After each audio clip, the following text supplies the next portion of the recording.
Most people are not weak because life is hard. They are weak because they expect life to be easy. The Stoics understood something brutal and freeing at the same time. Life does not owe you comfort. It does not owe you fairness. And it certainly does not owe you explanations. What it offers instead is tests. Every delay is a test.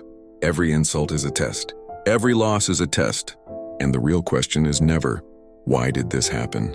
The real question is, who are you becoming because of it? Most people live reactively. They let circumstances decide their mood. They let other people decide their self-worth. They let outcomes decide their peace. That is not freedom. That is slavery to externals. Epictetus was born a slave, yet said, "No man is free who is not master of himself." Think about that.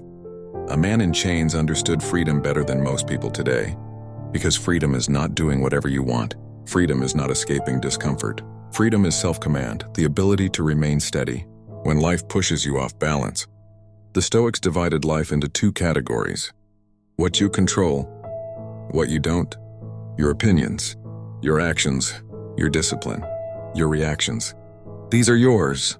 Other people's behavior, outcomes, timing, luck. These are not. The moment you confuse these two, suffering begins. You get angry at things that don't listen. You worry about futures that don't exist. You replay conversations you can't change. A Stoic doesn't do this, not because they are emotionless, but because they are trained. Marcus Aurelius wrote reminders to himself, not quotes for others. You can leave life right now.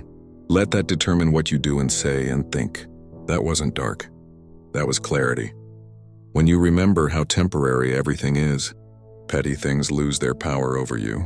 Ego quiets down, fear shrinks, urgency becomes focus. The Stoic mindset is simple but demanding. Act well, accept the rest. Not passive acceptance, not giving up, but intelligent acceptance.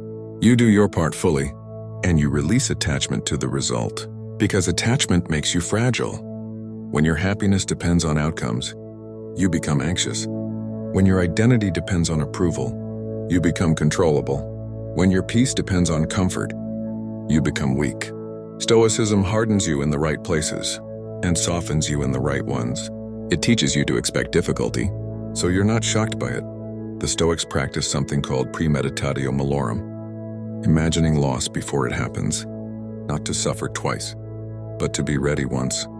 If you can accept the worst mentally, reality feels lighter. And here's where most people misunderstand Stoicism. It is not about suppressing emotion. It is about not being ruled by it. Anger will arise, fear will arise, doubt will arise. The Stoic notices and chooses. They pause. They question the thought. They respond deliberately. That pause is power. Most people live without it. They speak before thinking. They react before understanding. They damage relationships, reputations, and themselves. All because they couldn't wait a moment. Self-mastery is built in those moments, not in comfort, not in success, but when it would be easiest to lose control and you don't. Now stop for a second. Look at your own life. Where do you react instead of respond? Where does emotion hijack reason?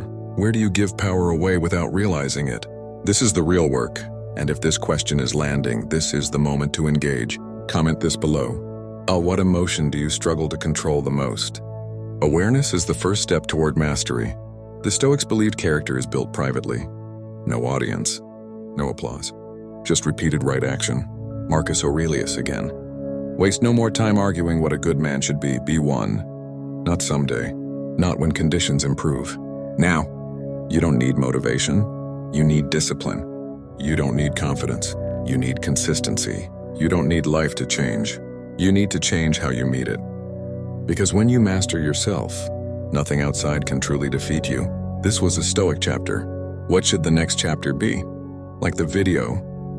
Subscribe for more Stoic chapters.